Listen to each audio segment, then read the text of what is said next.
위원장님을 존경하고픈 위원장님이라고 말씀을 드렸어요. 예, 존경받아야 될 우리 정청래 위원장님께 간곡히 말씀드립니다.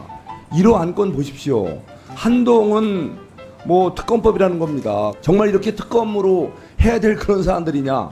존경하고픈 국민의힘 송석준 의원님이 인사청문회에서 제기된 의혹들에 대해서 왜 장관 이후에 왜 수사를 하냐고 말씀을 하셨는데, 대한민국은 2019년 8월부터 장관의 인사청문회에서 제기된 의혹들에 대해서 무자비하게 마구잡이로 수사해서 기소하는 것이 관행이 되었습니다. 조국혁신당은 어제 댓글팀 의혹에 대해서도 추가한 법안을 발의했습니다. 과거 국정원 댓글 사건으로 스타 검사가 된 윤석열 대통령 이하 우리 지금 정부에서 이 범죄는 매우 중대한 범죄일 것입니다. 윤석열 김건희 특검법, 한동훈 특검법이라고 하는데 여권의 지도자가 되면 모조리 다 특검 대상으로 올려놓고 특검법 통과시키겠다는 겁니까? 어제 전당대회에서 당대표 선출했는데 축하 인사를 이런 방식으로 하는지 묻고 싶습니다. 박은정 의원님 대체 토론하세요. 지난 주말 서울중앙지검은 우리 법 앞에 예외도 특혜도 성역도 없다던 이원석 검찰총장을 패싱하고 김건희 맞춤 서비스를 제공했습니다.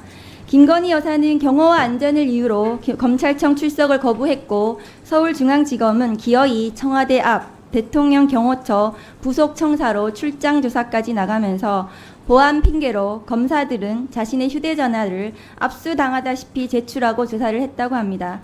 김건희 성역을 재확인하는 검찰의 출장 서비스였습니다. 권력에 한없이 비굴한 초라한 검찰의 몰골입니다. 한동훈 전 법무장관과 그 가족에게 제기된 고발이 언론에 보도된 것만 2년간 12건입니다. 이런 한동훈 전 장관과 그 일가를 둘러싼 고발 혐의에 대한 경찰이 무혐의 처분을 내린 과정을 보면 과연 조사가 제대로 이루어졌을지 의문입니다.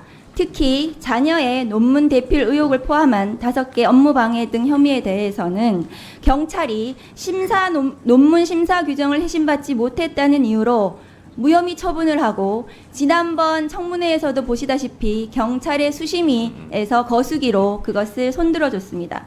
국민들은 경찰의 수사 결과를 믿지 못하고 있습니다.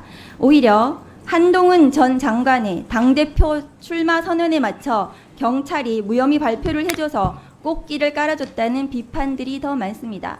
한동훈 대표가 법무부 장관 혹은 검사 재직 시 연루된 위법 행위들에 대해서 조국혁신당은 특검법을 발의했습니다. 존경하고픈 국민의힘 송석준 의원님이 인사청문회에서 제기된 의혹들에 대해서 왜 장관 이후에 왜 수사를 하냐고 말씀을 하셨는데, 대한민국은 2019년 8월부터 장관의 인사청문회에서 제기된 의혹들에 대해서 무자비하게 마구잡이로 수사해서 기소하는 것이 관행이 되었습니다. 국민 여러분들께서 모두 알고 계실 것입니다. 최근 한동훈 대표의 법무장관 취임 이후 본격적으로 활동한 것으로 추정되는 댓글 조작용 계정이 무더기로 발견되었고, 여러 아이들을 활용한 조작 의심 댓글들이 다수 드러났습니다. 이에 따라 조국혁신당은 어제 댓글팀 의혹에 대해서도 추가한 법안을 발의했습니다. 과거 국정원 댓글 사건으로 스타 검사가 된 윤석열 대통령 이하 우리 지금 정부에서 이 범죄는 매우 중대한 범죄일 것입니다. 존경하는 정청래 위원장님과 법사위원님들께서 한동훈 전 장관을 둘러싼 댓글팀 의혹까지 제기되는 상황임을 감안해서 이번에 새롭게 제기된 댓글팀 의혹까지 심사 대상에 포함시켜서 충분히 법사위에서 토론이 이루어졌으면 좋겠습니다. 네, 수고하셨습니다. 다음 대체 토론하실 분, 의사진행 발언은 안 드리겠습니다.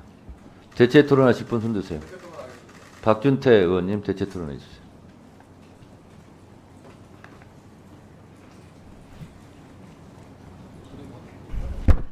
우리 법사위가 매번 민생이 어렵다 얘기하면서 또다시 이런 정쟁적 특검 법안이 상정된 것에 대해서 매우 유감스럽습니다. 제가 법사위 와서 민생 얘기는 듣지도 보지도 못했고 매 회의 때마다 탄핵, 특검 얘기만 하고 있습니다.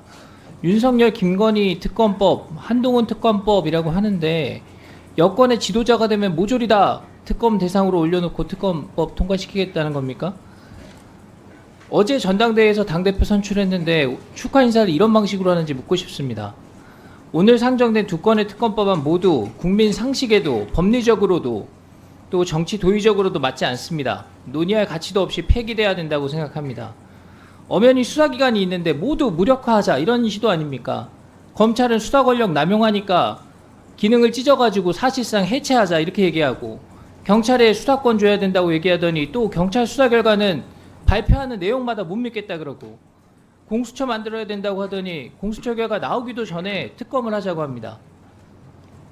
그리고 특검법안을 만들 때마다 여야가 이견이 있습니다. 특검의 규모나 실시 기간, 추천 방식 이런 것들이 이견이 있으니까 앞으로 특검할 때는 이렇게 하기로 합시다. 이렇게 정한 게 상설특검법입니다. 그래서 상설특검법에서 정하는 내용에 따라서 특검법안들을 논의해 나가고 여야가 협의 정신을 발휘하자는 것이 우리 이 앞선 국회에서 이미 다 합의가 된 내용들이잖아요.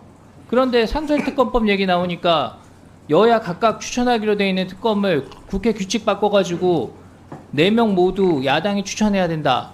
이런 주장을 하고 계십니다. 공수처가 특검의 보충적 기능을 한다. 우리 공수처 도입 논의할 때 다 나왔던 얘기들이고 여기 앉아 계신 법사위원님들 다 잘 알고 계신 내용입니다. 그런데 오늘 상정되는 민영배 의원이 소개한 이 공수처법 관련 청원, 여기서 공수처 권한과 대폭 공수처의 권한과 규모를 대폭 늘리자 이런 얘기하고 있는데요. 전부 특검하자면서 공수처는 왜 늘립니까? 오늘 상정된 특검법에 대한 반대 의견 명확하게 말씀드리겠습니다. 두 특검법안 모두 여러 위헌적 요소를 갖고 있습니다. 수사, 수출권은 상권분리 원칙상 행정부 권한이고 대통령의 특검 임명권이 보장돼야 되고 특검 임명 절차의 공정성이 담보돼야 됩니다. 국회가 특검법 논의할 때 고려해야 할 기본 중에 기본입니다. 오늘 발의된 법안들 여당을 제외하고 야당만 특별검사 추천할 수 있어서 대통령의 핵심 권한인 특검 임명권 침해해서 헌법상 삼권분리 원칙에 위반될 수 있다 생각합니다. 특검은 기존 수사기관의 수사가 미진하거나 수사의 공정성 또는 객관성이 의심되는 경우에 보충적 예외적으로 도입돼야 한다. 모든 분들이 알고 계신 내용입니다. 오늘 특검 법안에 혐의로 올려놓은 사안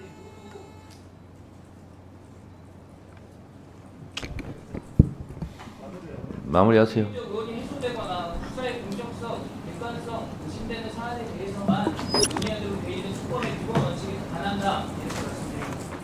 네, 수고하셨습니다.